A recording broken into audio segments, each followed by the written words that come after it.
People always warn you about middle school, and they almost always say that 7th grade is the worst. I'm sure that many of us in this room will agree with those warnings, and many of us would breathe a sigh of relief that it's finally over, once and for all. I know that I am. At my 13th birthday party, I accidentally sliced my hand open, and I had to spend 2 hours in the ER getting stitches. 2 months later, I was in the hospital again for heart problems and an eating disorder.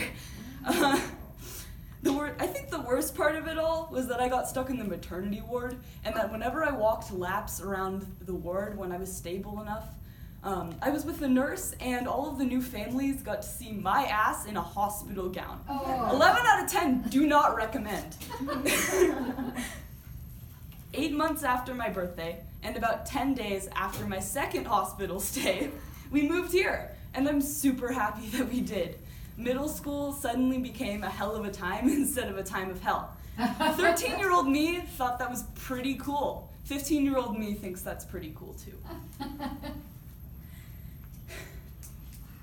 Which brings us to now. I'm discovering who I was before middle school happened, and I am just figuring out who I want to be. I go for walks in the woods and climb trees with my friends. I just filled out some volunteer application forms, and I'm eagerly awaiting a reply back.